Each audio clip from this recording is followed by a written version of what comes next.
Hey, what's going on guys? Nick here with some new Alien Covenant news. So the latest issue of Empire Magazine for June 2017 has just been released for Empire Magazine subscribers. Now unfortunately a lot of this stuff is coming at us in low res quality because the magazine hasn't been released for the rest of the public, and of course digitally it isn't going to be released that way until next week. So unfortunately as for now we're just going to have to deal with these kind of low res images. But they do reveal a lot more about the plot. We get to see our first look at the engineers' civilization and living engineers and a bunch of different ships and the new Chestburster, adult Neomorph shots, some stuff with the crew, David and Walter interacting, so pretty damn awesome stuff here. I guess I'm going to look at these images really closely. So the first one here I'm going to bring up, it looks like this is the new sort of Chestburster, very much inspired by the Bambi Burster actually from Alien 3, kind of when that burst out of the Ox and it ran away. It was bigger than a Chestburster but not quite an adult alien. It was sort of like a midway between the two, so I really like that. I'm guessing this is the Protomorph obviously that bursts out of Billy Crudup's character, so can't wait to see that in action. It looks actually practical in this shot, so pretty cool.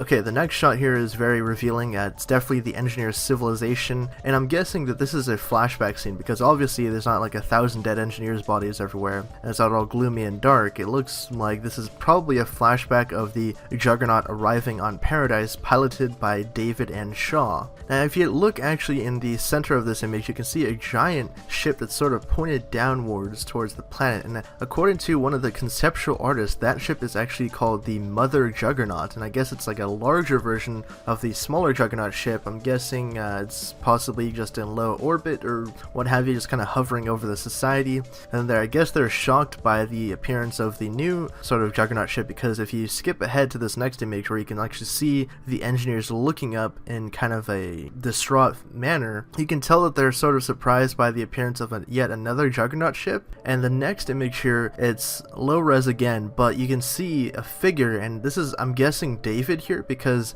it looks very reminiscent of what was described in the CinemaCon footage where you see David unleashing all of the black goo ampules on the Engineer Society. So it makes sense to me.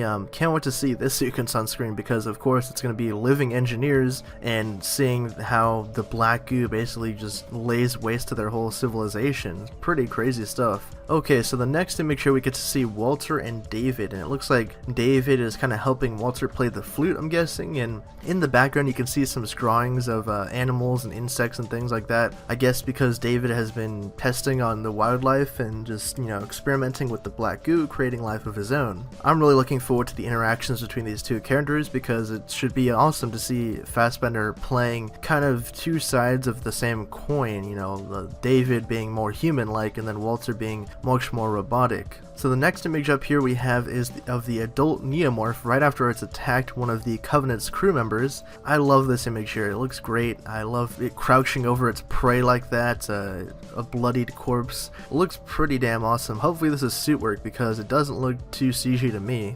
Alright, so the next shot here we get to see the Covenant crew with director Ridley Scott standing front and center. Awesome that Ridley's back at it again. The next shot here we get to see, of course, the prologue sequence between young Peter Weyland and David as he's first brought online. And this is said to be the film's opening scene, so it's going to be talking a lot about, creation and our place in the galaxy and things like that. So I think that should be a really good opening for the film and kind of the ideas and themes of this movie overall. Okay, so the last shot here we just see Daniels and Tennessee walking through the corridors of the Covenant ship, I guess as they're hunting the Xenomorph towards the climax of the film. So that's all the new stuff that we have here. Of course there's the Empire Magazine cover, which I showed earlier on, and that's pretty cool. It's not exactly the Protomorph that we see in the film, I think, but it's basically like a, inspired artwork of sort of a meshing between the classic Xenomorph and then a little bit of the stuff that we're seeing of the new alien by artists. So I like the cover. I can't wait to see the regular Empire Magazine cover, which should be hitting stands next week, and I'll probably actually pick up a copy for myself. So leave your thoughts down in the comment section below. What do you guys think of the new images that we got here? Of course, like I mentioned, they are low res, so apologies for that, but that's the best we got for now, and hopefully next week we'll get some new high res versions of these images.